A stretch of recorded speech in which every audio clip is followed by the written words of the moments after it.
It was born out of a combination of a suicidal and homicidal tendencies. Oh, God. I made Johnny Suede, my first film. It took about 3.5 years to get the film made, maybe longer, 4 years. It was picked up by Miramax and played in New York for 1 week. I hated the business. I hated everything about it. I didn't even want to talk to actors. Somebody came up to me and said, you know, I'm doing a movie. I felt like saying, fuck you. I went to a wedding, and out of this haze, at this wedding, was about 300 miles away from here, some guy drifts up in front of me, and he goes, hey, Tom, what are you doing here? And it was some guy who was in an acting class that I had taken about 8 years earlier. And he said to me, God, you're so lucky, Tom. You made a movie. You know, lights, camera, action, all that, you know. Well, that third martini was really what, you know, what did it for me. And I just went, listen, let me tell you something about making a movie. You know, you can be right in the middle of a scene. There you are. You got an actress that really is all ready and primed to do a scene. And all of a sudden, you know, the camera screws up. Then what? Okay, if you're lucky, the actress can do it again. Well, what happens if it happens again? And I went, and that was the idea for the film. I gave that guy so much credit that I put him in the movie. He is the guy that runs around hitting the sticks. Scene 6, take 1. Bert, get the hell out of there! So that was the origin of the basic idea, and it was literally a half-an-hour idea. I said, you know, I just need to do something. I need to put this energy into something, and coincidentally, Catherine Keener was staying at our apartment at that time. I showed it to her. She went in the back room. You know, all I could really remember was just hearing her cackling. You know, and and somehow the first thing she said was she gave it to her husband, Dermot. Dermot said he wanted to put up $5,000, you know, if he could play the director. I said no, but I want your $5,000, and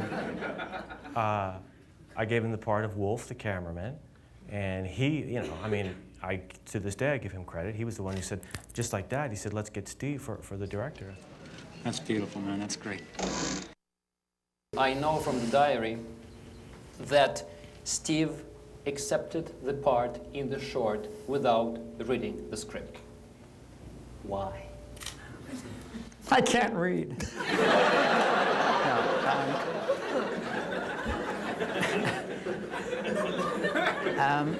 I've known Tom for many years. He used to come see the shows that I used to do with fellow actor and writer Mark Boone Jr. We used to do a lot of shows in the East Village.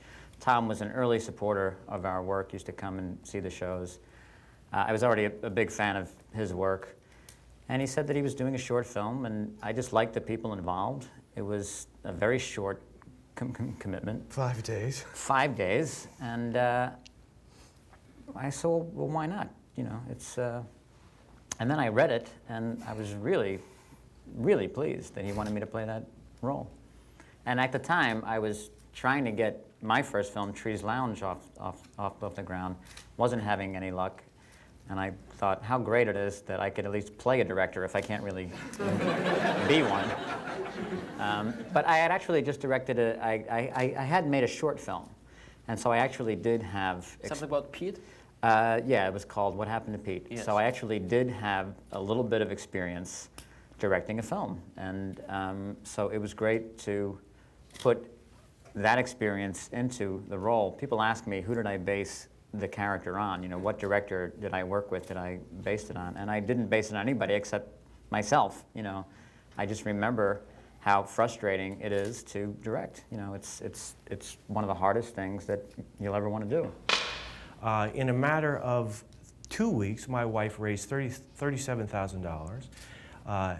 Any actors that I knew that wanted parts put money up, and they got parts in the film. The guy, the boom guy,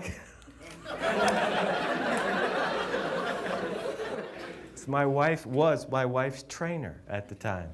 And the guy was just hilarious. I loved him. He said he put up $2,000.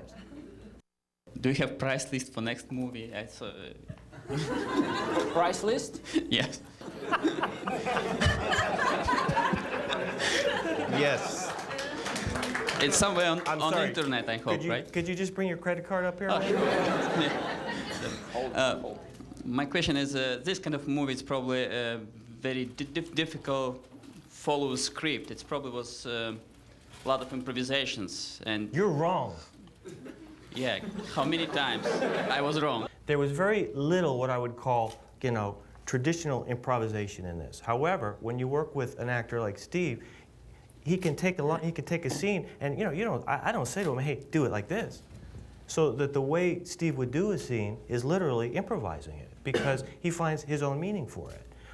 There was one scene that was completely improvised, and it happened by accident. The script was written word for word, except for one moment, and at the end of, what is that beeping sound?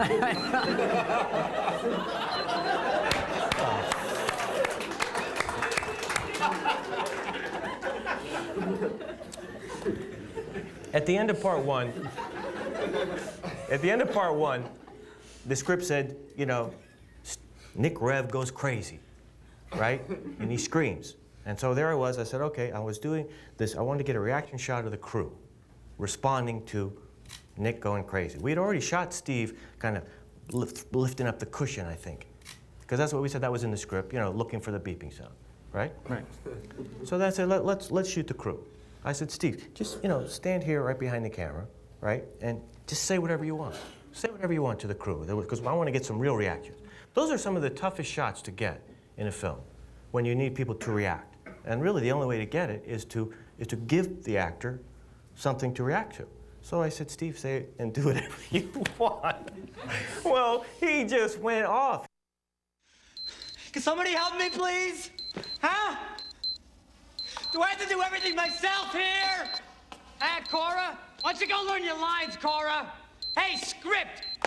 How about paying attention a little bit there, okay? Hey, focus puller. I got some good tie stick. You wanna go fucking smoke one, or you wanna pay attention here? What are you laughing at, Wolf? You fucking pretentious beret-wearing motherfucker. Hey, I saw you real, man. It sucked. Fuck would hire you anyway. Hey, Bob!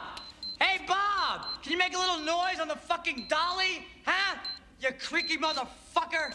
Wanda, next time, can you wear a shirt that's a little bit more distracting to my actors? What is your name, anyway? What do you fucking do around here? Hey, Speedo, you can't find a little fucking beat? Huh? You see what I fucking have to deal with here, Nicole? Maybe do some of that magic on camera? No, wait till fucking Wolf is puking his guts out. Oh, now I'll be good. That's the joy of this kind of filmmaking. When it works that way, there's nothing like it. I'm telling you, it is better than any drug I've ever taken. I'm totally serious when you see that, because that was a genuine, creative moment. And you know what? I'm sorry, that's what it's about. You know, like Tom said, it was just, you know, we just had so much fun making the film. And by the end, you know, the fourth or fifth day, we were just begging Tom to expand it. No one wanted to leave. And I said, oh man, you know, yeah, this was fun, but what am I going to do with this movie? Most film festivals take films that are at the most, short films, that are at the most 5 to 10 minutes long. There is no place to show a half-an-hour movie, no place. And that's when I began to really think, well, Jesus, if I'm ever going to show this movie any place, I'm going to have to make a feature out of it. And it took about 8 months or so before we filmed parts 2 and 3. And it was tough because I had, you know, the long hair in the film, and it was tough to keep it that long for that many months. I guess it meant that I was out of work for the, you know. But it was getting to the time where I needed to take another job, and it was great that the next job was Tom's film. Here I was, I'd finished the screenplay, and you know, Steve was about to get another job. This was, you know, part of the agony of this. Dermot was about to get another job, and you know, there's time. There's the whole element of when people are available to shoot. And I had met this guy, this crazy guy. I don't even know how I met him, but he said that, you know, he was going to put up $300,000 because he really wanted to be a producer. He wanted to really get in there and, make his mark as a producer, be involved in the casting and this and this and this. And I was going, Christ, this is the last guy that I want to, have around. But he called me and, he says, come on out. I want you to come out to LA and we'll sign this deal. And literally, I was on the phone with the guy, and my call waiting clicked in, and it was my wife's cousin, the woman whose wedding we had been to, who I had actually cast her in the film. She is the script girl. Cue for the original blocking is professional. And her husband at that time was Speedo, the sound man. And it was Speedo on the phone. And he said, hey, Tom, listen, I don't know, please don't take this funny. And I got this other guy on the other line, and he says, please don't take this funny, but I don't know, Hillary and I were thinking, I mean, would you mind if we put up the money for the movie? I said, are you serious? Her father had just died and left her some money, and she said, let's put it into the film. I had the rare privilege of being able to go, oh, hold on one second. You know what you can do with that offer, pal? I don't want it. And I hung up on that guy, and that's how we made the film, with her money. In the first sequence, the older actress mentions, like, after a light breaks or something, this is the last low-budget film I'm ever working on. I guess this is more of a question for Steve. I mean, someone who's acted in over 70 films. I was wondering if you could talk a little bit about the differences in working in a big budget film as opposed to an independent film, and also does that factor into your decision? I mean, I assume you get a lot of scripts and a lot of choices, and how much does that factor into it? I mean, some choices are made just because if I need a job, if I need to pay the rent and bills and stuff, then you sort of look for the scripts that will pay that. But they almost, every one that I've done where I made money were just not half as interesting as the ones that were very low pay. And it helps Tom to go to a financer and say, well, we have this actor. Well, what's he done? Well, he did Armageddon and he did Con Air. And, oh, yeah, okay, yeah. We know him,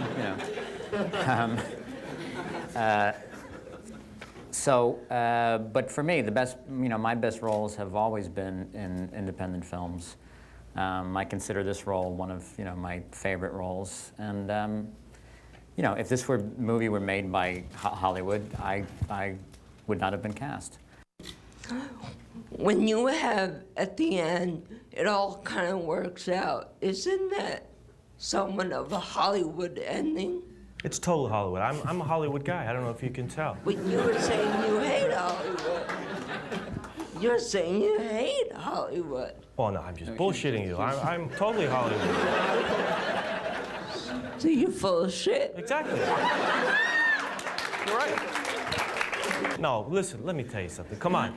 Can you go through this whole film and have all of this agony without something working at the end? True. Oh, well, yeah, of course it's true. Plus, no. That's why I wrote it. Otherwise, I would not be, I would have committed suicide, 10 years ago. I needed to get to that moment that I just described, which is, well, yes, sometimes through happy accidents. It was personal pleasure. Yes. Yes. That's what it's about. Otherwise we wouldn't do it. And that was I said to myself, well, it has to end on something that at least keeps them going.